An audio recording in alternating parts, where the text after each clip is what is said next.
ಕಳೆದ ಮೇ ತಿಂಗಳಲ್ಲಿ ಒಂದು ಬೆಳಕಿಗೆ ಬಂದಂತಹ ಘಟನೆ ಪುತ್ತೂರಿನ BJPಯ ನಗರ ಮಂಡಲ ಅಧ್ಯಕ್ಷ, ಅದೇ ರೀತಿ ಈಗಾಗಲೇ ಅವಧಿ ಮುಗಿದಂತಹ ನಗರಸಭೆಯ ಸದಸ್ಯರಾಗಿದ್ದಂತಹ ಜಗನ್ನಿವಾಸ್ ರಾವ್ರವರ ಪುತ್ರ ಕೃಷ್ಣ ಜೆ ರಾವ್ ಎಂಬ ಯುವಕ ವಿದ್ಯಾರ್ಥಿ ತನ್ನ ಸಹಪಾಠಿ ವಿದ್ಯಾರ್ಥಿನಿಯನ್ನು ಲೈಂಗಿಕವಾಗಿ ಬಳಸಿಕೊಂಡು ಆ ಬಳಿಕ ಆ ಯುವತಿ ಪ್ರೆಗ್ನೆಂಟ್ ಆದ ನಂತರ ಮದುವೆಯಾಗುವುದಾಗಿ ನಂಬಿಸಿ ಕೊನೆಗೆ ಮದುವೆಯಾಗದೆ ಕೈಕೊಟ್ಟಂತಹ ಒಂದು ಘಟನೆ. ಬಹುಶಃ ಅದು ಇಡೀ ರಾಜ್ಯದಾದ್ಯಂತ ಚರ್ಚೆಗೊಳಗಾದಂತಹ ಒಂದು ಘಟನೆಯಾಗಿರ್ತದೆ. ಇದು ಕಳೆದ ಮೇ ತಿಂಗಳಲ್ಲಿ ಇದರ ಬಗ್ಗೆ ಅವರು ಈ ಹುಡುಗಿಯ ಕಡೆಯವರು ಒಂದು ಪೊಲೀಸ್ ಠಾಣೆಗೆ ದೂರು ಕೊಡಲಿಕ್ಕೆ ಹೋಗ್ತಾರೆ. ಅಂದರೆ ನಮಗೆ ಹೀಗೆ ಅನ್ಯಾಯ ಆಗಿದೆ ಅಂತ. ಆ ಸಂದರ್ಭದಲ್ಲಿ ಪುತ್ತೂರಿನ ಶಾಸಕರ ಬಳಿಯೂ ಕೂಡ ದೂರು ಹೋಗಿರ್ತದೆ, ಅವರ ಗಮನಕ್ಕೆ ಅದು ಬರುತ್ತದೆ. ಆಗ ಅವರು ಮಧ್ಯಪ್ರವೇಶ ಮಾಡಿ ಇದರ ಬಗ್ಗೆ ದೂರು ಕೊಡಬೇಡಿ, ಈಗ ಹುಡುಗ ಮೈನರ್ ಆಗಿದ್ದಾನೆ, ಆ ಬಳಿಕ ನಾವು ಏನಾದರೂ ಒಂದು ಕ್ರಮ ಮಾಡುವ, ಮದುವೆ ಆಗುವುದಾಗಿ ಭರವಸೆ ಕೊಟ್ಟರು. ಆ ನಂತರ ಅವರು ಮತ್ತೂ ಕೂಡ ಏನಾಗಿತ್ತು, ಮದುವೆ ಆಗಲಿಲ್ಲ. ಆ ನಂತರ ಏನಾಗ್ತದೆ ಅಂತ ಹೇಳಿದರೆ ಜೂನ್ ಎಂಡಿಗ ಜುಲೈಗ ಅವಳು ಏನಾಗ್ತದೆ, ಡೆಲಿವರಿ ಆಗ್ತದೆ. ಡೆಲಿವರಿ ಆಗುವಾಗ ಆ ಸಂದರ್ಭದಲ್ಲಿ ಆ ಹುಡುಗಿಯ ತಾಯಿ ಇಲ್ಲಿರ್ತಕ್ಕಂತಹ ಸಂಘ ಪರಿವಾರ, BJP, ಕಾಂಗ್ರೆಸ್ ಎಲ್ಲ ಮುಖಂಡರುಗಳ ಬಳಿಗೆ ಹೋಗಿ ಕೂಡ ಬೇಡಿಕೊಳ್ತಾರೆ, ನನ್ನ ಮಗಳಿಗೆ ನ್ಯಾಯ ಕೊಡಿ ಅಂತ ಹೇಳಿ ಬೇಡಿಕೊಳ್ತಾರೆ. ಆದರೆ ಯಾರೂ ಕೂಡ ಅದರ ಬಗ್ಗೆ ಗಮನ ಕೊಡುವುದಿಲ್ಲ. ಆಗ ಅವರೊಂದು ಪತ್ರಿಕಾಗೋಷ್ಠಿ ಮಾಡ್ತಾರೆ. ಪತ್ರಿಕಾಗೋಷ್ಠಿ ಮಾಡಿ ಬಹಿರಂಗವಾಗಿ ಆದಂತಹ ನೋವನ್ನು ತೋಡಿಕೊಳ್ತಾರೆ. ಇದೆಲ್ಲ ಘಟನೆಗಳಾಗುವಾಗಲೂ ಕೂಡ, ಇದು ಮಾಧ್ಯಮಗಳಲ್ಲಿ ಚರ್ಚೆ ಆಗುವಾಗಲೂ ಕೂಡ ಇದರ ಬಗ್ಗೆ ಯಾರೂ ಕೂಡ ಹೆಚ್ಚಿನ ಗಮನ ಕೊಡಲಿಲ್ಲ. ಆ ಸಂದರ್ಭದಲ್ಲಿ ಆಗಿರ್ತದೆ, ಇಲ್ಲಿ ನಾವು social democratic party of India ಕಳೆದ ಜುಲೈ 2ನೇ ತಾರೀಕಿನಂದು ನಾವಿಲ್ಲಿ ಪ್ರತಿಭಟನೆಯನ್ನು ಮಾಡ್ತೇವೆ. ಅದು ಒಂದು ರಾಜಕೀಯ ಮಾಡಬೇಕು ಅಥವಾ ಏನಾದರೂ ಮೈಲೇಜ್ ತೆಗಿಬೇಕು ಅಂತ ಹೇಳುವಂಥ ಉದ್ದೇಶದಿಂದ ಮಾಡಿದಂಥ ಪ್ರತಿಭಟನೆ ಅಲ್ಲ. ಒಂದು ಸಾಂಕೇತಿಕವಾದಂಥ ಒಂದು ಪ್ರತಿಭಟನೆ. ಒಂದು 25-30 ಮಂದಿಯನ್ನು ಇಟ್ಕೊಂಡು ನಗರಸಭೆಯ ಕಚೇರಿಯ ಮುಂಭಾಗದಲ್ಲಿ ಸಾಂಕೇತಿಕವಾಗಿ ಇಂತಹ ಒಂದು ಘಟನೆ ಇಲ್ಲಿ ಆಗಿದೆ, ಇವರಿಗೆ ನ್ಯಾಯ ಕೊಡಬೇಕು ಅಂತ ಹೇಳುವಂಥ ಉದ್ದೇಶದ ಒಂದು ಪ್ರತಿಭಟನೆ ಮಾಡ್ತಾರೆ. ಆ ಪ್ರತಿಭಟನೆಗೆ ಈ ಯುವತಿಯ ತಾಯಿ ಕೂಡ ಭಾಗವಹಿಸ್ತಾರೆ. ಭಾಗವಹಿಸಿದ ನಂತರ ಏನಾಗ್ತದೆ, ಅದು ತುಂಬ ಚರ್ಚೆ ಆಗ್ತದೆ. ಅದಕ್ಕಿಂತ ಮೊದಲೇ ಸ್ವಲ್ಪ ಚರ್ಚೆ ಆಗಿತ್ತು ಅವರು ಮಾಧ್ಯಮದ ಮುಂದೆ ಬಂದಾಗ. ಆದರೆ SDP ಯಾವಾಗ ಈ ಪ್ರತಿಭಟನೆ ಆಯೋಜಿಸಿದ್ದ, ಆ ಪ್ರತಿಭಟನೆಯಲ್ಲಿ ಆ ಯುವತಿಯ ತಾಯಿ ಕೂಡ ಬಂದು ಕೂತ್ಕೊಂಡಿದ್ದಾರ. ಆ ನಂತರ ಇದೇನಾಗ್ತದೆ, ಇಲ್ಲಿ ಮೌನವಾಗಿದ್ದಂತಹ ಸಂಘ ಪರಿವಾರದ ಮುಖಂಡರು ಮಾತನಾಡಲಿಕ್ಕೆ ಶುರು ಮಾಡ್ತಾರೆ. ಮಾಧ್ಯಮಗಳಲ್ಲಿ, ಸಾಮಾಜಿಕ ಜಾಲತಾಣಗಳಲ್ಲಿ ಚರ್ಚೆ ಆಗ್ತದೆ, ದೊಡ್ಡ ಮಟ್ಟದಲ್ಲಿ ಚರ್ಚೆ ಆಗ್ತದೆ. ಬಹುಶಃ ಅವತ್ತು ಆ ಪ್ರತಿಭಟನೆ ಮಾಡಿದಂಥ ಕಾರಣಕ್ಕಾಗಿ ನಮ್ಮ ನಾಯಕರ ಮೇಲೆ ಕೇಸು ಕೂಡ ದಾಖಲು ಮಾಡ್ತಾರೆ. ಅದು ಯಾರು ಒತ್ತಡ ಹಾಕಿದ್ದು ಅಂತ ಹೇಳುವಂಥದ್ದು ಗೊತ್ತಿದೆ. ಇಲ್ಲಿನ ಪ್ರಮುಖ ವ್ಯಕ್ತಿಗಳು, ಅದು ಸಂಘ ಪರಿವಾರಕ್ಕೆ ಸೇರಿರ್ಬೋದು ಅಥವಾ ಬೇರೆ ಪಕ್ಷದವರಾಗಿದ್ದು, ಒತ್ತಡ ಹಾಕಿಕೊಂಡು ನಮ್ಮ ಮೇಲೆ ಪ್ರತಿಭಟನೆ ಮಾಡ್ತಾರೆ. ಧ್ವನಿವರ್ಧಕ ಬಳಸಿಕೊಂಡು ಅನುಮತಿ ಕೊಡದೆ ಪ್ರತಿಭಟನೆ ಮಾಡಿದ್ದಾರೆ ಅಂತ. ಅದು ಕೂಡ ಚಿಕ್ಕ ಒಂದು ಧ್ವನಿವರ್ಧಕ, 50 ಮೀಟರಿಗಿಂತ ಒಳಗೆ ಕೇಳುವಂತಹ ಒಂದು ಧ್ವನಿವರ್ಧಕ, ಹ್ಯಾಂಡ್ ಮೈಕ್ ಬಳಸಿಕೊಂಡು, ಅದಕ್ಕೆ ಇದರ ಅಗತ್ಯ ಇಲ್ಲ. ಇದಕ್ಕಿಂತ ಹಿಂದೆಯೂ ಕೂಡ ಎಷ್ಟೋ ಪ್ರತಿಭಟನೆಗಳು, ಹೋರಾಟಗಳು, ಬೇರೆ ಬೇರೆ ಕಾರ್ಯಕ್ರಮಗಳಾಗುವಾಗ ಅಂಥ ಮೈಕ್ ಬಳಸಿ ಅದಕ್ಕೆ ಅನುಮತಿ ಅಗತ್ಯ ಇಲ್ಲ, ಒಂದು ಇಂಟಿಮೇಷನ್ ಕೊಟ್ಟರೆ ಸಾಕು. ಆದರೂ ಕೂಡ ಪೊಲೀಸ್ ಇಲಾಖೆ ಸುಮಾರು 20 ಮಂದಿಯ ಮೇಲೆ ಕೇಸು ದಾಖಲು ಮಾಡ್ತಾರೆ. ಅದು ನ್ಯಾಯಾಲಯದಲ್ಲಿ ಇದೆ ಪ್ರಕರಣ. ಇಲ್ಲಿ ಏನಾಗ್ತದೆ ಅಂತ ಹೇಳಿದರೆ, ನಾವು ಪ್ರತಿಭಟನೆ ಮಾಡಿದ ಕೂಡಲೇ ಮೌನವಾಗಿದ್ದಂಥ ಸಂಘ ಪರಿವಾರದ ಮುಖಂಡರೆಲ್ಲ ಓಡೋಡಿ ಬರ್ತಾರೆ, ಮಾತನಾಡಲಿಕ್ಕೆ ಶುರು ಮಾಡ್ತಾರೆ, ಮಾಧ್ಯಮದ ಮುಂದೆ ಮಾತನಾಡಲಿಕ್ಕೆ ಶುರು ಮಾಡ್ತಾರೆ, ನಾವು ನ್ಯಾಯ ಕೊಡ್ತೇವೆ ಅಂತ ಹೇಳುವಂಥ ಭರವಸೆ ಕೊಡಲಿಕ್ಕೆ ಶುರು ಮಾಡ್ತಾರೆ. ಇಲ್ಲಿ ಅರುಣ್ ಕುಮಾರ್ ಪುತ್ತಿಲ ಬಂದು ಪತ್ರಿಕಾಗೋಷ್ಠಿ ಕರೀತಾರೆ. SDPI ಅಂತಹ ಮತೀಯವಾದಿಗಳು ಇಲ್ಲಿ ಪ್ರತಿಭಟನೆ ಮಾಡುವಂಥ ಅಗತ್ಯವಿಲ್ಲ.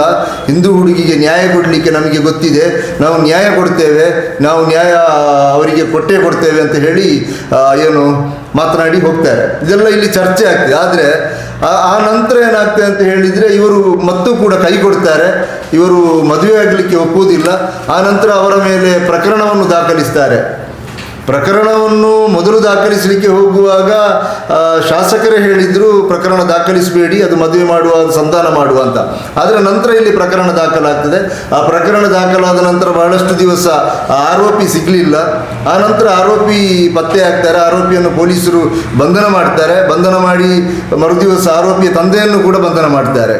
ಯಾಕೆ ಇವರನ್ನು ಅಡಗಿಸಿಟ್ಟಿದ್ದಾರೆ ಅಂತ ಹೇಳುವಂಥ ಹೆಸರಿನಲ್ಲಿ ಆರೋಪಿಯ ತಂದೆಯನ್ನು ಬಂಧನ ಮಾಡ್ತಾರೆ. ಆ ನಂತರ ಆಗಿರುತ್ತದೆ ಇಲ್ಲಿ ವಿಶ್ವಕರ್ಮ ಸಮಾಜದ ಮುಖಂಡರಾದಂತಹ ನಂಜುಂಡಿಯವರು ಮತ್ತು ಕಾಂಗ್ರೆಸ್ಸಿನ ಮುಖಂಡರು, ಹಿಂದುಳಿದ ವರ್ಗಗಳ ಆಯೋಗದ ಸದಸ್ಯರಾದಂತಹ ಮಹಿಳಾ ಹೋರಾಟಗಾರ್ತಿ ಪ್ರತಿಭಾ ಕುಳಾಯಿ ಅವರ ಎಂಟರ್ ಆಗುವಂಥದ್ದು. ಅವರು ಬಂದು ಈ ಒಂದು ಕುಟುಂಬಕ್ಕೆ ಒಂದು ಬ್ಯಾಕ್ ಬೋನ್ ಆಗಿ ನಿಂತುಕೊಳ್ತಾರೆ ಯಾರೂ ಇಲ್ಲದಂಥ ಸಂದರ್ಭದಲ್ಲಿ. ಆ ಸಂದರ್ಭದಲ್ಲಿ ತುಂಬ ಚರ್ಚೆ ಆಗ್ತದೆ ಮತ್ತೂ ಕೂಡ.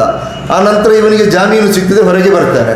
ಜಾಮೀನು ಸಿಕ್ಕಿ ಹೊರಗೆ ಬಂದ ನಂತರವೂ ಕೂಡ ಇವರು ಮದುವೆ ಆಗುವುದಿಲ್ಲ, ನನ್ನ ಮಗು ಅಲ್ಲ ಅಂತ ಹೇಳುವಂಥ ವಾದ ಮಾಡ್ತಾರೆ. ಕೊನೆಗೆ ಇದು ನ್ಯಾಯಾಲಯದ ಆದೇಶದ ಪ್ರಕಾರ ಏನಾಗ್ತದೆ, ಅಲ್ಲಿ DNA ಟೆಸ್ಟಿಗೆ ಹೋಗ್ತದೆ. ಆದರೆ ಸ್ವಲ್ಪ ದಿವಸ ಆಗಿ ಅದು ಸ್ವಲ್ಪ ಸೈಲೆಂಟ್ ಆಗಿತ್ತು. DNA ಟೆಸ್ಟಿಗೆ ಹೋದ ನಂತರ DNA ರಿಪೋರ್ಟ್ ಬರ್ತದೆ, ಇದು ಕೃಷ್ಣ ಜಯರಾವ್ನ ಮಗು ಹೌದು ಅಂತ ಹೇಳುವಂಥ ರಿಪೋರ್ಟ್ ಕೂಡ ಬರ್ತದೆ. ಆ ರಿಪೋರ್ಟ್ ಬಂದ ನಂತರ ಇವಾಗ ಸುಮಾರು 2 ತಿಂಗಳ 3 ತಿಂಗಳ ಏನೋ ಆಗಿದೆ. ಇವತ್ತಿನವರೆಗೆ ಕೂಡ ಆ ಕುಟುಂಬಕ್ಕೆ ನ್ಯಾಯ ಸಿಗಲಿಲ್ಲ, ಯುವತಿಗೆ ನ್ಯಾಯ ಸಿಗಲಿಲ್ಲ.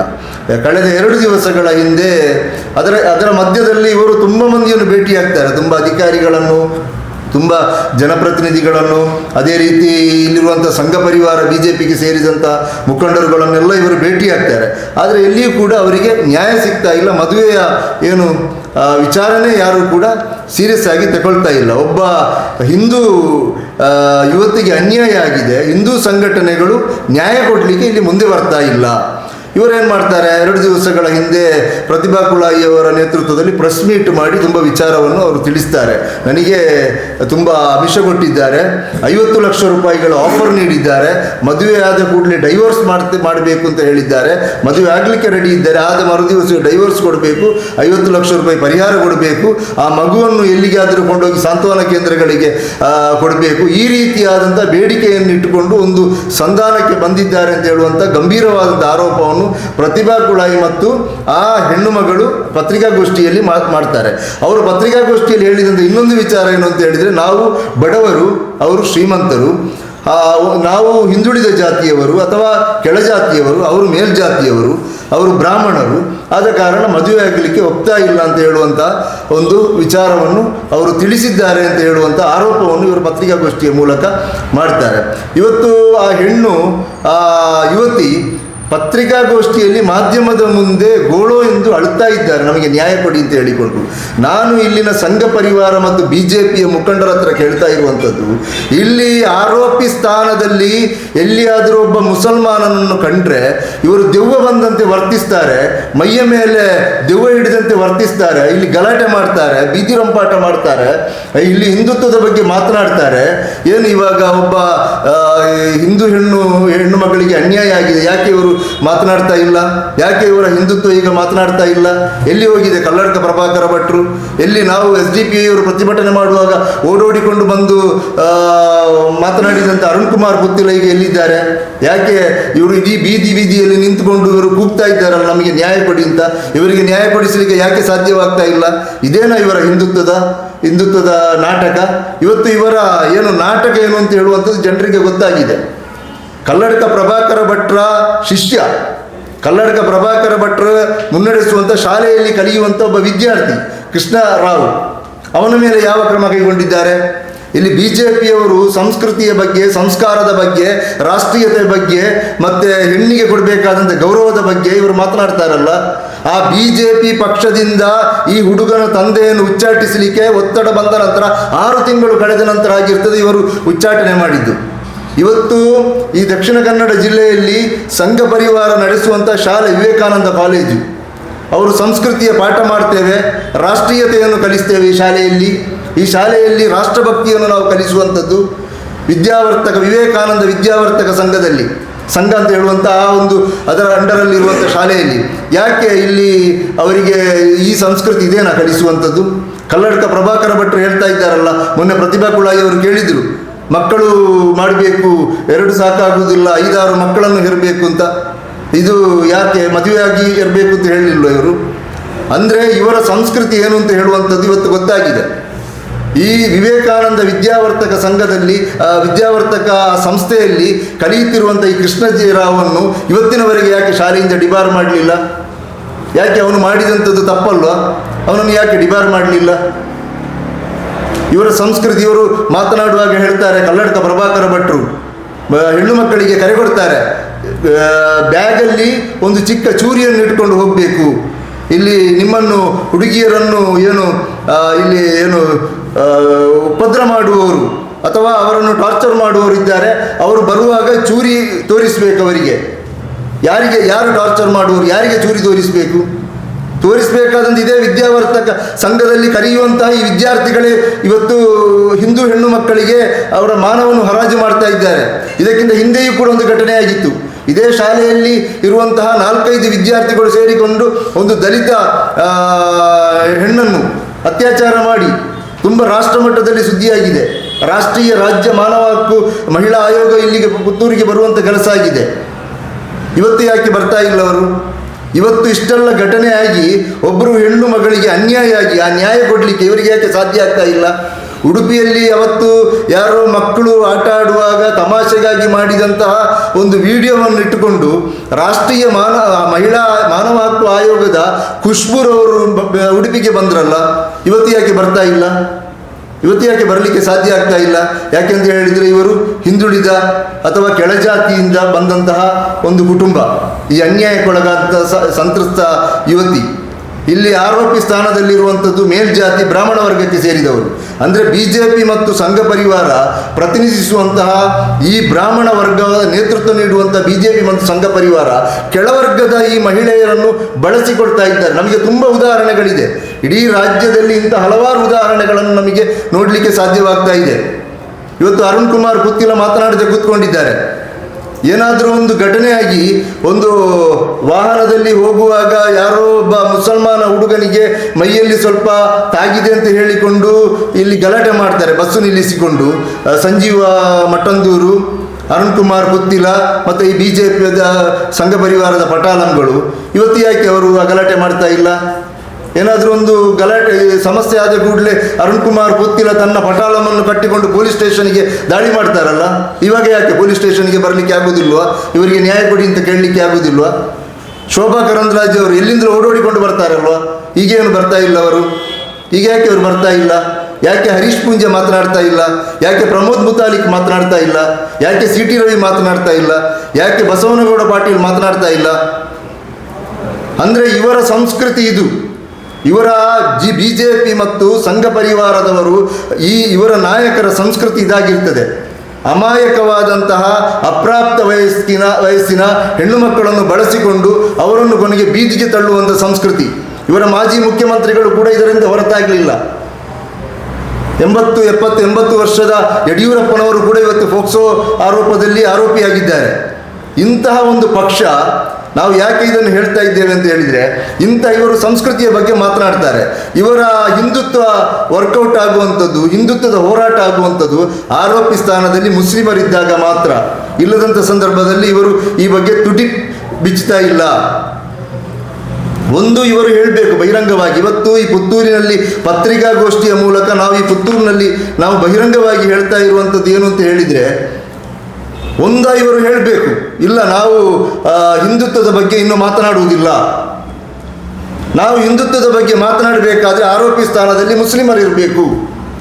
ಆರೋಪಿ ಸ್ಥಾನದಲ್ಲಿ ನಮ್ಮ BJPಯವರಿದ್ದರೆ ನಮಗೂ ಹಿಂದುತ್ವದ ಹೋರಾಟಕ್ಕೂ ಸಂಬಂಧ ಇಲ್ಲ. ಇವರು ಓಪನ್ ಆಗಿ ಹೇಳಬೇಕು, ನಾವು ಒಪ್ಪಿಕೊಳ್ತೇವೆ. ಅದಲ್ಲದಿದ್ದರೆ ಆ ಹೆಣ್ಣು ಮಗಳಿಗೆ ನ್ಯಾಯ ಕೊಡಬೇಕು, ಆ ಕುಟುಂಬಕ್ಕೆ ನ್ಯಾಯ ಕೊಡಬೇಕು. ನ್ಯಾಯ ಕೊಡಲಿಕ್ಕೆ ನಮಗೆ ಗೊತ್ತಿದೆ, ಹೋರಾಟ ಮಾಡಲಿಕ್ಕೆ ನಮಗೆ ಗೊತ್ತಿದೆ. ನಮಗೆ ಅವರು ಹಿಂದೂ ಮುಸ್ಲಿಮು ಹಾಗೇನಿಲ್ಲ. ಯಾರಿಗೆ ಅನ್ಯಾಯ ಮಾಡಿದರೂ ಆದರೂ ನಾವು ಹೋರಾಟ ಮಾಡ್ತೇವೆ. ಆದರೆ ಇವರಿಗೆ ಯಾಕೆ ಆಗ್ತಾ ಇಲ್ಲ? ನಾವು ಪ್ರಶ್ನೆ ಕೇಳುವಂಥದ್ದು ಅದು. ಪ್ರತಿ ಸಂದರ್ಭಗಳಲ್ಲಿಯೂ ಕೂಡ ಮುಸ್ಲಿಮರು ಆರೋಪಿಗಳಾದರೆ ಇವರು ವರ್ತಿಸುವಂತಹ ರೀತಿ, ಅದೇ ರೀತಿ BJP ಅಥವಾ ಹಿಂದೂ ಸಂಘಟನೆಗಳಲ್ಲಿ ತೊಡಗಿಸಿಕೊಂಡಂತಹ ವ್ಯಕ್ತಿಗಳು ಆರೋಪಿಯಾದರೆ ಇವರು ವರ್ತಿಸುವಂಥ ಇವರ ಡಬಲ್ ಸ್ಟ್ಯಾಂಡ್, ಎರಡು ದೋಣಿಯ ಮೇಲೆ ಕಾಲಿಟ್ಕೊಂಡು ಇವರು ಹೋಗ್ತಾ ಇದ್ದಾರೆ. ಇವರ ಡಬಲ್ ಸ್ಟ್ಯಾಂಡ್ ನೀತಿ ಇವತ್ತು ಏನಾಗಿದೆ ಅಂತ ಹೇಳಿದರೆ, ಇವರ ನಕಲಿ ಹಿಂದುತ್ವದ ಅಸಲಿ ಮುಖವಾಡ ಇವತ್ತು ಕಳಚಿ ಬಿದ್ದಿದೆ. ಪುತ್ತೂರಿನಲ್ಲಿ ಇವತ್ತು ಸಂಘ ಪರಿವಾರ ನಡು ರಸ್ತೆಯಲ್ಲಿ ಬೆತ್ತಲಾಗಿ ನಿಂತುಕೊಂಡಿದೆ. ಇವತ್ತು ಯಾರಿಗೂ ಕೂಡ ಮಾತನಾಡಲಿಕ್ಕೆ ಸಾಧ್ಯ ಆಗ್ತಾ ಇಲ್ಲ. ಪುತ್ತೂರಿನಲ್ಲಿ ಏನು ನಮ್ಮ ಲ್ಯಾಬೊರೇಟರಿ, ಕರ್ಮಭೂಮಿ ಹೀಗೆ ಅಂತೆಲ್ಲ ಹೇಳಿಕೊಳ್ತಾ ಇದ್ದಾರಲ್ಲ, ಯಾಕೆ ಇವರಿಗೆ ಮಾತಾಡಲಿಕ್ಕೆ ಸಾಧ್ಯ ಆಗ್ತಾ ಇಲ್ಲ? ಯಾಕೆ ಅಶೋಕ್ ರೈಗಳು ಮಾತನಾಡ್ತಾ ಇಲ್ಲ? ಅವರು ಜವಾಬ್ದಾರಿಯುತ ಸ್ಥಾನದಲ್ಲಿರುವವರಲ್ಲ ಅಶೋಕ್ ರೈಗಳು, ಇಲ್ಲಿನ MLA ಅಲ್ಲ, ಅವರದೇ ಹಳೆಯ ಪಕ್ಷದ ಅವರ ಮಿತ್ರನ ಮಗ ಅಲ್ವ ಈ ಅನ್ಯಾಯ ಮಾಡಿದಂಥದ್ದು? ಯಾಕೆ ಅವರ ಬಳಿಗೆ ಹೋದ್ರಲ್ಲ, ಈ ತಾಯಿ ಅವರ ಬಳಿಗೆ ಹೋಗಿ ಅಲವತ್ತುಕೊಂಡ್ರಲ್ಲ, ನಮಗೆ ನ್ಯಾಯ ಕೊಡಿ ಅಂತ ಹೇಳಿ. ಅವತ್ತು ಅವರು ಹೇಳಿ ಕಳಿಸಿದ್ದಾರಲ್ಲ, ಅವರು ಮದುವೆ ಆಗ್ತಾರೆ, ನಾವು ಮದುವೆ ಮಾಡಿಸ್ತೇನೆ ಅಂತ. ಯಾಕೆ ಇವತ್ತು ಅದು ಮಾಡಲಿಕ್ಕೆ ಸಾಧ್ಯ ಆಗ್ತಾ ಇಲ್ಲ? ಯಾಕೆ ನಿಮಗೆ ಕೋಳಿ ಅಂಕಕ್ಕೆ ಹೋಗಿ ಅಲ್ಲಿ ಪೊಲೀಸರ ಮೇಲೆ ದಾಳಿ ಮಾಡಿ ಅಂತ ಕರೆಗೊಡಲಿಕ್ಕೆ ಆಗ್ತದೆ? ಅಥವಾ ಎಲ್ಲಿಯ ಹೋಗಿ ಕಾಲಿಗೆ ಪೊಲೀಸರು ಶೂಟ್ ಮಾಡುವಾಗ ತಲೆಗೆ ಶೂಟ್ ಮಾಡಬೇಕು ಅಂತ ಕಾನೂನು ಕೈಗೆತ್ತಿಕೊಳ್ಳುವ ಹೇಳಿಕೆ ಕೊಡಲಿಕ್ಕೆ ಆಗ್ತದೆ? ಯಾಕೆ ಕಾನೂನು ಪ್ರಕಾರ ಇವರಿಗೆ ನ್ಯಾಯ ಕೊಡಿ ಅಂತ ಆಗ್ರಹಿಸಲಿಕ್ಕೆ ಆಗುವುದಿಲ್ಲ? ಅಶೋಕ್ ರೈಗಳೇ, ನಿಮಗೆ ಜವಾಬ್ದಾರಿ ಇಲ್ವಾ? ಈ ಪ್ರಶ್ನೆಯನ್ನು ನಾವಿವತ್ತು ಸಂಘ ಪರಿವಾರದೊಂದಿಗೆ, BJPಯೊಂದಿಗೆ, ಕಲ್ಲಡ್ಕ ಪ್ರಭಾಕರ ಭಟ್ರೊಂದಿಗೆ, ಅರುಣ್ ಕುಮಾರ್ ಪುತ್ತಿರರೊಂದಿಗೆ, ಸಂಜೀವ ಮಠಂದೂರೊಂದಿಗೆ ಕೇಳ್ತಾ ಇದ್ದೇವೆ. ನೀವು ನ್ಯಾಯ ಕೊಡಬೇಕು, ಇಲ್ಲದಿದ್ದರೆ ನಿಮ್ಮ ಹಿಂದುತ್ವದ ನಾಟಕವನ್ನು ಇವತ್ತಿಗೆ ಕೊನೆಗೊಳಿಸಬೇಕು. ನಾವು ಹಿಂದುತ್ವದ ರಕ್ಷಕರು ಅಂತ ಹೇಳಿಕೊಂಡು ಹಿಂದೂ ಹುಡುಗಿಯರ ರಕ್ಷಕರು, ಬೇಟಿ ಬಚಾವು, ಸಂಸ್ಕೃತಿ ಸಂಸ್ಕಾರದ ಬಗ್ಗೆ ಮಾತನಾಡುವಂತಹ ನಿಮ್ಮ ಈ ನಕಲಿ ಮುಖವಾಡ ಇವತ್ತು ಕಳಚಿ ಬಿದ್ದಿದೆ. ನೀವು ಅದನ್ನು ಒಪ್ಪಿಕೊಳ್ಬೇಕು. ನೀವು ಪತ್ರಿಕಾಗೋಷ್ಠಿ ಕರೆದು ನೀವು ಒಪ್ಪಿಕೊಳ್ಬೇಕು. ಇಲ್ಲ ಅಂತ ಹೇಳಿದರೆ ನೀವು ಈಗಲೇ ಹೋಗಿ ಆ ಹೆಣ್ಣು ಮಗಳಿಗೆ ನ್ಯಾಯ ಕೊಡುವಂಥ ಕೆಲಸವನ್ನು ನೀವು ಮಾಡಬೇಕು. ಈ ಪತ್ರಿಕಾಗೋಷ್ಠಿಯ ಮೂಲಕ ಇಲ್ಲಿನ BJP ಮತ್ತು ಸಂಘ ಪರಿವಾರಕ್ಕೆ ನಾವು ಆಗ್ರಹಿಸ್ತಾ ಇರುವಂಥದ್ದು ಇದಾಗಿರ್ತದೆ.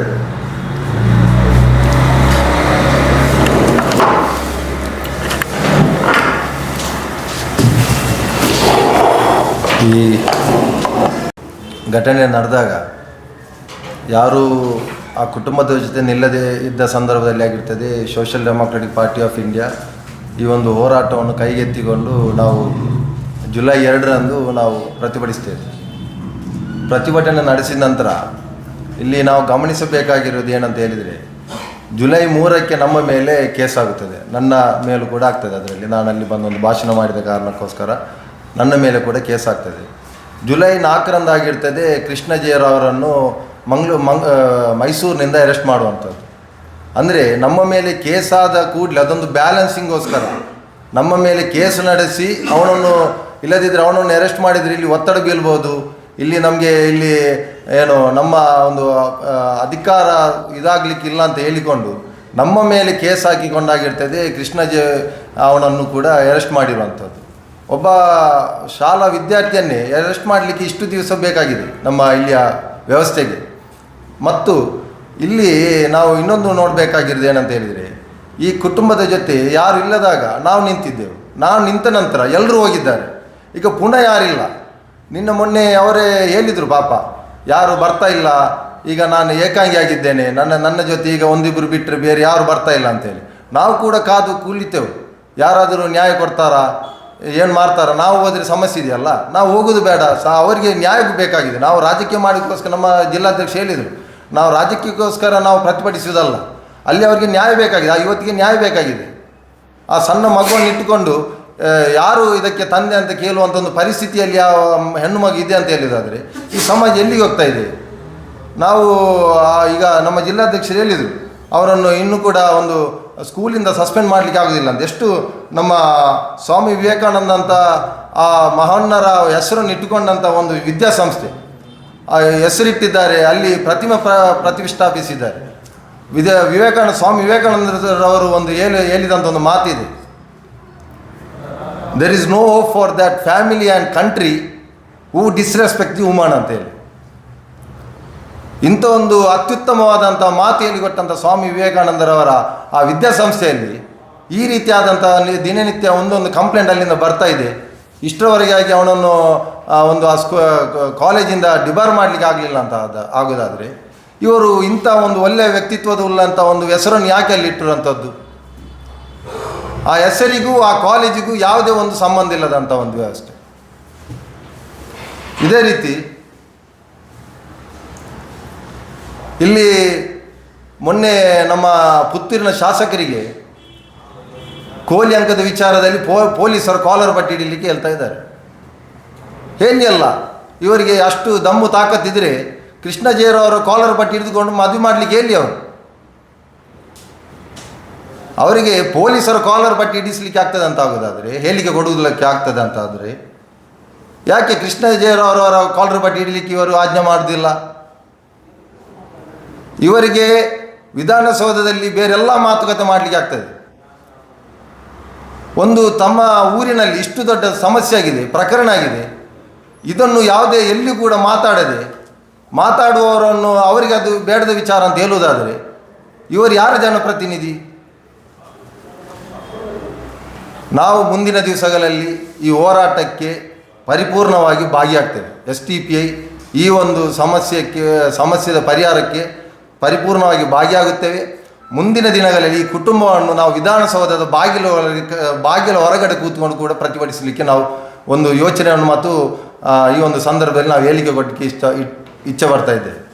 ಅದೇ ರೀತಿ ಯಾವುದೆಲ್ಲ ಕಾನೂನು ರೀತಿಯಾದಂಥ ಕಾನೂನು ಸೆಕ್ಷನ್ ಹಾಕಿದ್ದಾರೆ, 64/1 ಮತ್ತು 69 ಹಾಕಿದ್ದಾರೆ. 10 ವರ್ಷದವರೆಗೆ ಪನಿಷ್ಮೆಂಟ್ ಆಗುವಂಥ ಒಂದು ಪ್ರಕರಣ. ಆದರೆ ಏನು ಮಾಡ್ತಾ ಇದ್ದಾರೆ ಇಲ್ಲಿ? ಸಣ್ಣ ಪುಟ್ಟ ವಿಚಾರಗಳಲ್ಲಿ ಯಾರಾದರೂ ಸೋಷಿಯಲ್ ಮೀಡಿಯಾದಲ್ಲಿ ಬರೆದರೆ ಗಲ್ಫ್ನಿಂದ ತರ್ಕೊಂಡು ಇಲ್ಲಿ ಒಳಗಾಕುವಂಥ ಪರಿಸ್ಥಿತಿ ನಮ್ಮ ಕಾನೂನಲ್ಲಿದೆ, ವ್ಯವಸ್ಥೆ ಇದೆ. ಕೈಗೆ ಮಗು ಕೊಟ್ಟವನನ್ನು ಇನ್ನೂ ಕೂಡ ಒಳಗಡೆ ಇನ್ನೂ ಮಾಡ್ಬೋದಲ್ಲ, ಬೇಲ್ ಕ್ಯಾನ್ಸಲೇಷನ್ಗೆ ಹೋಗ್ಬೋದಲ್ಲ, ಇನ್ನೂ ಕೂಡ ಹೋಗಲಿಲ್ಲ. ಆದುದರಿಂದ ಯಾವುದೆಲ್ಲ ಕಾನೂನು ಪ್ರಕ್ರಿಯೆಗೆ ಅವರ ಜೊತೆ, ಕುಟುಂಬದ ಜೊತೆ social democratic party of India Dakshina Kannada ಜಿಲ್ಲಾ ಸಮಿತಿ ಇರ್ತದೆ. ಅದೇ ರೀತಿ ಮುಂದಿನ ದಿವಸದಲ್ಲಿ ಬ್ಯಾಂಗ್ಳೂರಿನಲ್ಲಿ ನಾವು ವಿಧಾನಸೌಧದ ಹೊರಗಡೆ ಕುಟುಂಬದ ಜೊತೆಗೆ ನಾವು ಪ್ರತಿಭಟಿಸ್ತೇವೆ ಅಂತ ಹೇಳುವಂಥ ಒಂದು ಮಾತನ್ನು ಕೂಡ ಈ ಒಂದು ಸಂದರ್ಭದಲ್ಲಿ ಹೇಳಲಿಕ್ಕೆ ಇಚ್ಛೆ ಬರ್ತಾ ಇದೆ. ಇಲ್ಲಿ ಒಂದು ಪ್ರಶ್ನೆ, ಅದರ ಪರಿಣಾಮ ಏನಾಗುತ್ತೆ? ಈಗ ಒತ್ತಡದಿಂದ ಮದುವೆ ಮಾಡಿದರೆ ಬರ್ತಾರ ಜೊತೆಯಲ್ಲಿ ಅನ್ನೋದು ಪ್ರಶ್ನೆ. ಈಗ ಮದುವೆ ಮಾಡದೇ ಇದ್ರೆ ಆ ಮಗುವಿನ ಅವಸ್ಥೆ, ಆ ಮಗು ಏನು ತಪ್ಪು ಮಾಡಿದೆ? ಈಗ ಮಗುವಿನ ತಂದೆ ಯಾರು ಅನ್ನೋದು ಪ್ರಶ್ನೆ ಬಂದಾಗ ಈ ಒತ್ತಡದ ಮದುವೆ ಕೂಡ ದೊಡ್ಡ ಮಟ್ಟದ ಪ್ರಯೋಜನ ಆಗಲಿಕ್ಕಿಲ್ಲ ಅಲ್ಲ. ಇಲ್ಲಿ ಬಹಳಷ್ಟು ಸಂದರ್ಭದಲ್ಲಿ ಈಗ ಪುತ್ತೂರು ಅಂತ ಹೇಳಿದರೆ 80ರ ದಶಕದಲ್ಲೂ 90ರ ದಶಕದಲ್ಲೂ ಎಲ್ಲ ಈ ಒಂದು ಪ್ರೀತಿ ಪ್ರೇಮದ ವಿಚಾರದಲ್ಲಿ ಬಹಳಷ್ಟು ಗಲಭೆಗಳಾಗಿದೆ. ಅದು ಒಂದು ಕಮ್ಯುನಿಟಿ ಬೇಸ್ ಆಗಿ ಆಗಿರುವಂಥ ಒಂದು ಮುಸ್ಲಿಂ ಹುಡುಗ, ಹಿಂದೂ ಹುಡುಗಿ, ಹಿಂದೂ ಹುಡುಗ, ಮುಸ್ಲಿಂ ಹುಡುಗಿ, ಈ ರೀತಿಯಾದಂಥ ಭಾಳಷ್ಟು ಗಲಭೆಗಳು ಕೂಡ ಆಗಿದೆ, ಕನ್ವಿನ್ಸ್ ಕೂಡ ಆಗಿದೆ. ಇಷ್ಟು ದೊಡ್ಡ ಹಿಂದುತ್ವದ ಒಂದು ಇಲ್ಲಿಯ ಪ್ರತಿಪಾದಕರು ಇರುವಂಥ ಒಂದು ಪ್ರದೇಶದಲ್ಲಿ ಒಬ್ಬರನ್ನು ಕನ್ವಿನ್ಸ್ ಮಾಡಿ ಮದುವೆ ಮಾಡಿಸ್ಲಿಕ್ಕೆ ಆಗೋದಿಲ್ಲ ಅಂತ ಇದ್ರೆ ಇವರು ಯಾರನ್ನು ಮೆಚ್ಚಲಿಕ್ಕೆ ಇರುವುದಂತ ಹೇಳಿ ಇವರು ಎಷ್ಟೋ ಜನರನ್ನು ಮುಂದೆ ಹೋಗಿ ಭಾಷಣ ಮಾಡ್ತಾರಲ್ಲ. ಇವರದೇ ಕಮ್ಯುನಿಟಿಯವರಲ್ಲಿ ಒಂದು ಸಮಸ್ಯೆ ಆಗಿದೆ, ಅವರನ್ನೇ ಸರಿ ಮಾಡಲಿಕ್ಕೆ ಇವರಿಗೆ ಆಗದಿದ್ದರೆ ಇವರಿನ್ನು ಯಾರಿಗೆ ಭಾಷಣ ಮಾಡೋದು? ಮಾಡಬೇಕಲ್ಲ.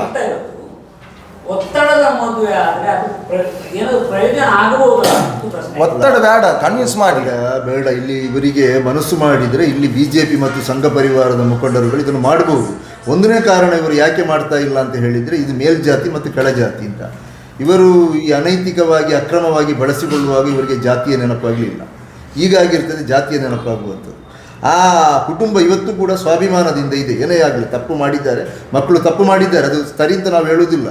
ಆ ವಯಸ್ಸಿನಲ್ಲಿ ಮಾಡಿದಂಥ ತಪ್ಪಿನಿಂದ ಇವತ್ತು ಈ ಸಮಾಜ ಅವರ ಕುಟುಂಬ ಅನುಭವಿಸ್ತಾ ಇದೆ. ಅದು ಮಾಡಬಾರ್ದಿತ್ತು, ಅವರು ಅದನ್ನು ಒಪ್ಪಿಕೊಂಡಿದ್ದಾರೆ ಇವತ್ತು ತಪ್ಪು ಅಂತ ಹೇಳುವಂಥದ್ದು. ಆದರೆ ಇವತ್ತು ಅವರು ಸ್ವಾಭಿಮಾನದ ಮಾತುಗಳನ್ನು ಹೇಳ್ತಾ ಇದ್ದಾರೆ. ನಮಗೆ ದುಡ್ಡೆಲ್ಲ ಬೇಕಾದ್ದು, ನಮಗೆ ಈ ಮಗುವಿಗೆ ತಂದೆ ಯಾರು ಅಂತ ಬೇಕು, ಆದ ಕಾರಣ ಮದುವೆ ಆಗಬೇಕು. ಇಲ್ಲಿ ನಮ್ಮ ಕಾನೂನಿನಲ್ಲಿ ಅವಕಾಶ ಇದೆ ಅಲ್ಲ, ಅದು ಮಾಡಲಿ. ಯಾಕೆ BNS ಕಾನೂನಿನಲ್ಲಿ ಇದಕ್ಕೆ ಅವಕಾಶ ಇಲ್ವಾ? ಏನೇನೆಲ್ಲ ಇಲ್ಲಿ ಮಾಡಲಿಕ್ಕೆ ಸಾಧ್ಯ ಇದೆ. ಇಲ್ಲಿ ಪೊಲೀಸ್ ಅಧಿಕಾರಿಗಳು ಒಂದು ಸೋಷಿಯಲ್ ಮೀಡಿಯಾದಲ್ಲಿ ಬರೆದ ಕೂಡಲೇ ಕೇಸು ಮಾಡ್ತಾರೆ, ಇಷ್ಟೆಷ್ಟು ಪ್ರಕರಣವನ್ನೆಲ್ಲ ಭೇದಿಸ್ತಾರೆ. ಇದಕ್ಕೆ ಒಂದು ನ್ಯಾಯ ಕೊಡಲಿ, ಸರ್ಕಾರ ಮುಂದೆ ನಿಂತು ಇದಕ್ಕೆ ನ್ಯಾಯ ಕೊಡಲಿ.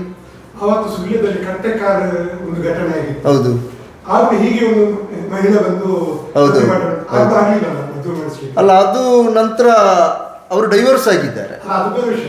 ಡೈವರ್ಸ್ ಆಗಿದ್ದಾರೆ. ಒತ್ತಾಯದಲ್ಲಿ ಮದುವೆ ಮಾಡಿಸ್ಲಿಕ್ಕೆ ಒತ್ತಾಯದಿಂದ ಮದುವೆ ಮಾಡಬಹುದು. ನಾವು ಅವತ್ತು ಕೂಡ ಆ ಅನ್ಯಾಯಕ್ಕೊಳಗಾದಂತಹ ಮಹಿಳೆಯ ಪರವಾಗಿ ನಿಂತುಕೊಂಡಿದ್ದೇವೆ, ಗಟ್ಟಿಯಾಗಿ ನಿಂತುಕೊಂಡಿದ್ದೇವೆ ನಾವು ಅವತ್ತು ಆ ಮಹಿಳೆಯ ಪರವಾಗಿ. ಅದು ನಿಜ, ಅದನ್ನ ಇಲ್ಲ ಅಂತ ಹೇಳ್ತಾ ಇಲ್ಲ ನಾವು. ಅದರ ಹಿಂದೆ ಇರುವಂತ ಒಂದು ಏನಿತ್ತು ವಿಚಾರ ಏನಿತ್ತಂದ್ರೆ ಅದು ಕಾಂಪ್ರಮೈಸ್ ಆಗಿ ಮದುವೆ ಆಗ್ಲಿ ಅನ್ನುವಂಥದ್ದು ಎಲ್ಲರ ಕನಸಿದ್ದದ್ದು. ವಾಸ್ತವಿಕ ಪತ್ರಕರ್ತರು ಅದೇ ರೀತಿ ಯೋಚನೆ ಮಾಡಿದ್ದಾರೆ, ಮದುವೆ ಆಗ್ಲಿ ಚೆನ್ನಾಗಾಗ್ಲಿ ಅಂತ. ಅದು ಆಗ್ತಾ ಇಲ್ಲ ಅನ್ನೋದೇ ಇಂಪಾರ್ಟೆಂಟ್ ಇಲ್ಲಿ. ಇಲ್ಲಿ ಸಂಘ ಪರಿವಾರ BJPಯ ನಾಯಕರು ಮನಸ್ಸು ಮಾಡಿದರೆ ಇದನ್ನು ಕನ್ವಿನ್ಸ್ ಮಾಡಲಿಕ್ಕೆ ಸಾಧ್ಯ ಇದೆ. ಇವರು ಯಾಕೆ ಮಾಡ್ತಾ ಇಲ್ಲ? ಇವರು ಯಾಕೆ ಆರೋಪಿ ಸ್ಥಾನದಲ್ಲಿ ಮತ್ತೊಂದು ಧರ್ಮದಲ್ಲಿರುವಾಗ ಮಾತ್ರ ರಾಜಕೀಯ ಮಾಡ್ತಾ ಇರೋದು? ಅದು ನಮ್ಮ ಪ್ರಶ್ನೆ. ಇದು ಮೀನು ಅವರು ಹೇಳಲಿ, ನಮ್ಮಿಂದ ಇದಾಗುವುದಿಲ್ಲ, ನಾವಿನ್ನು ಹಿಂದುತ್ವದ ವಿಚಾರದಲ್ಲಿ ನಾವು ಹೋರಾಟ ಮಾಡುವುದಿಲ್ಲ ಅಂದರೆ ಇವರ ನಕಲಿತನ ಉಂಟಲ್ಲ, ಅದು ಮತ್ತೆ ಮತ್ತೆ ಬಯಲಾಗ್ತಾ ಇದೆ. ಎಷ್ಟು ಇವರು ಏನೆಲ್ಲ ಮಾಡಿದ್ದಾರೆ, ಇಲ್ಲಿ ಏನೆಲ್ಲ ಗಲಾಟೆ ಮಾಡಿದ್ದಾರೆ.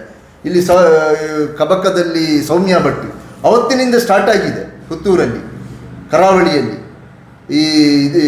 ಇದರ ಹೆಸರಿನಲ್ಲಿ ಗಲಾಟೆ ಮಾಡಲಿಕ್ಕೆ. ಯಾಕೆ ಇವತ್ತಿವರು ಮಾತನಾಡುವುದಿಲ್ಲ? ನಾವು ಕೇಳ್ತಾ ಇರುವಂಥ ಪ್ರಶ್ನೆ ಅದು. ಹೋರಾಟ ಅವರು ಮಾಡ್ತಾರೆ, ನಾವು ಅವರಿಗೆ ಬ್ಯಾಕ್ ಬೋನ್ ಆಗಿ ನಿಲ್ತೇವೆ. ಇನ್ನು ಬೇಕಾದರೆ ಅವರಿಗೆ ಏನು ಸಪೋರ್ಟ್ ಬೇಕಾದರೂ ನಾವು ಮಾಡಲಿಕ್ಕೆ ನಾವು ರೆಡಿ ಇದ್ದೇವೆ. ನಾವು ಹೋರಾಟ ಮಾಡಿದ ಕೂಡಲೇ ಎದ್ದು ಬಂದಿದ್ದಾರಲ್ಲ, ನಾವಿದ್ದೇವೆ, ಅವರು ಬರುವ ಅಗತ್ಯ ಇಲ್ಲ. ಎಲ್ಲಿ ಹೋದರು ಈಗ? ಅವರದ್ದು ಆವೇಶ ಎಲ್ಲ ಎಲ್ಲಿ ಹೋಯಿತು? ನಮ್ಮ ಸಮಾಜದ ಬಗ್ಗೆ ಅವರು ಮಾತಾಡಲಿಕ್ಕೆ ಅವಶ್ಯಕತೆ ಇಲ್ಲ ಅಂತ ಹೇಳಿದ್ರಲ್ಲ, ನಾವು ಅದಕ್ಕೆ ಇಷ್ಟರವರೆಗೆ ಮಾತಾಡಿಲ್ಲ. ಏನು ಮಾಡಿದರು? ಸರಿ, ಥ್ಯಾಂಕ್ ಯು.